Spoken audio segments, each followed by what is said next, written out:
Welcome to Lost in the Lore.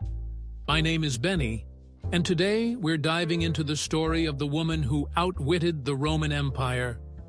Long before her name became a rallying cry, she was simply a queen, standing in the shadow of Rome's vast dominion. It was the 1st century AD, and Britain was not yet Britain. The Roman legions had carved their way through Celtic lands, their banners rising over scorched villages and sacred groves. Among the tribes that refused to kneel stood the Iceni, fierce warriors led by King Prasutagus and his wife, Boudica. For a time, peace held. Rome allowed the Iceni to rule their lands as allies, so long as gold flowed and loyalty remained. But beneath that fragile alliance smoldered resentment, pride, and the quiet promise of rebellion. Boudica was no ordinary queen. Tall, commanding, and fierce-eyed, she carried herself like one born to rule. Her copper hair said to blaze like fire against the gray British skies. Even Rome's chroniclers, who despised her defiance, could not deny her power. But power granted by an empire's mercy is power that never truly belongs to you. And soon, the same Rome that once called her ally would name her enemy. Because in the heart of every empire's shadow, there's always one spark, waiting to ignite. When King Prasutagus died, he left his kingdom and his loyalty to Rome. In his will, he named Emperor Nero as co-heir, hoping to protect his people and his family. But Rome did not honor wills. Rome took what it wanted. Roman soldiers swept through Iceni lands like locusts, seizing property, enslaving nobles, and mocking the queen who dared to protest.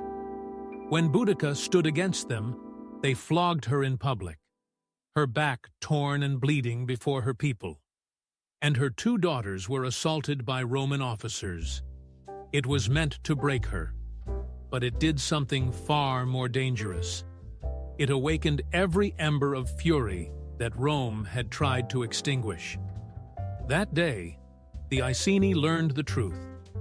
There could be no peace under the eagle's shadow.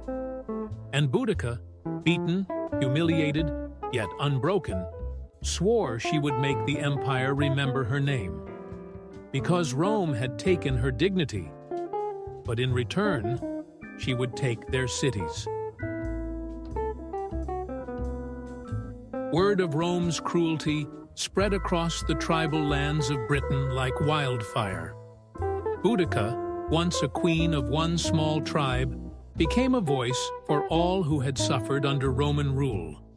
The Iceni, the Trinovantes, and other Celtic tribes, rivals for generations, now gathered under her banner. Her presence was electric. She stood before them, a mother, a warrior, her wounds still healing, her spirit untamed. She spoke not of vengeance alone, but of freedom, a Britain without Roman chains. Her words ignited something ancient, something powerful. Tens of thousands rallied to her side, painting their faces with woad, sharpening their blades, and calling upon their gods for war. The Romans had taken her family. Now, she would take their empire. In the summer of 60 or 61 AD, Boudica's army marched. Her first target, Camulodunum, the Roman capital of Britain, today known as Colchester. The Romans never expected a tribal army to strike with such precision. They were overconfident, unprepared. Boudica's forces tore through the city, burning temples, tearing down statues, slaughtering the soldiers and settlers who had mocked her people. From there, the rebellion rolled like thunder. Londinium, London, fell next, then Verulamium, St. Albans. 3 Roman towns reduced to ashes. Tens of thousands dead. Even hardened legionaries whispered her name in fear. The empire, the most powerful force on earth, had been brought to its knees by a woman leading tribes they once called savages. But while Boudica burned their cities, Rome was not yet broken. The empire was gathering its strength. Governor Gaius Suetonius Paulinus, one of Rome's most ruthless commanders, returned from campaign in Wales to confront the uprising. He knew the Roman legions could not afford another humiliation. They would either crush Boudica or Britain would be lost forever. When the two armies finally met, Boudica commanded a vast force, some say over 100,000 warriors, facing perhaps 10,000 Romans. Outnumbered 10-1, the legions formed their infamous wedge formation, shields locked tight, discipline against chaos. The battle raged with fury. The Celts, fearless but uncoordinated, fell into the trap. Their wagons, filled with families who had come to witness Rome's destruction, blocked their retreat. The open plain became a killing field. Boudica's rebellion, fierce, fiery, and unrelenting, began to falter under the cold precision of Roman steel. Still, she fought on, knowing her cause was greater than her life. The rebellion was shattered. Tens of thousands lay dead across the plain. The dream of a free Britain drowned in blood. But Boudica refused to be captured. She would not be paraded through Rome as a trophy of their victory. Ancient historians say she took her own life, choosing poison over chains. Others believe she vanished into legend, her body never found.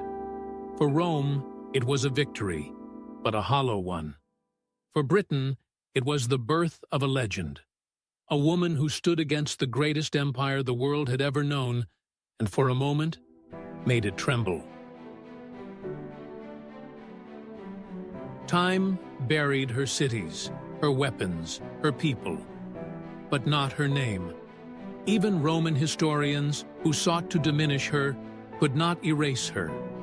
They called her savage, but they wrote of her strength. They called her rebellious, but they remembered her courage. Centuries later, Boudica became a symbol of resistance. For Britons under foreign rule, for women defying power, for anyone who dared to rise against oppression.